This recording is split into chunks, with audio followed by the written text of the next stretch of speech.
Hello, everyone. I want to talk about finding images in magazines and publications. This is my bin of fussy cut images. I get a lot of comments, a lot of questions about my collection and how I came across all of these. So this is part one. This is going to address the main questions and comments that I get. I will go into more detail in part two, and I will demonstrate my process. I'm going to go through some of these magazines. What the trick is, really, is it's training your eye to see what you're looking for. You've got to train your eye. The images are there in all kinds of publications. You just have to learn how to see them there, okay? So this is part one, just a quick going over some of the stuff, all right? The short version. This is the short version. Number one, my collection of images has taken 5 years to collect. And it's taken hundreds, if not 1,000 or more, publications. And I want to stress that first, and that's the biggest thing. That is the biggest thing. This is going to take time. If you want that amount of images, it's going to take time. You can't just find one or two magazines and expect to get a pile of images to use. It's just not going to happen. My second point, what people ask me what my favorite magazines are. Generally, my favorite magazines are anything that's free. Anything that's free. On average, there is about 5 good images in a magazine. You're lucky if you find 5 good ones and maybe one great image. It takes a lot of different magazines to find a major amount of images. You're just not going to be able to find. There's no one magazine that's going to give you a pile of stuff. Don't expect to find that perfect magazine.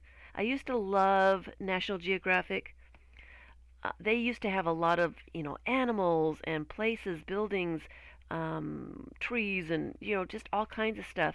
And lately, they have been, last few years, they're more concerned about, the population and disease and war and things that aren't quite, they're a little bit more depressing, and it's harder to find images that are not depressing to collage with. I still like National Geographic. I can still find things in there, but they're not, you don't find as much in them nowadays to use in collage as you used to be able to. And I will get into that in part two. I don't have favorite magazines. I like the free ones. Free ones like travel brochures that you get at the welcome centers in states. Things that are free, because you don't find very many things in each publication. If they're free, you haven't wasted a bunch of money to get 5 images. So that's why, I don't have favorite magazines. There aren't those special magazines that you're going to find a ton of stuff with. All right. And number 3, all right, when you're looking through magazines, when you're looking through any kind of publications, you want to make a list of the things you're looking for. Take your time when you're looking. All right? And if your list is long, just keep 1 or 2 things, 3 things in your mind while you're looking, and then go back and look again for other things on your lists. It's really difficult when you're looking for,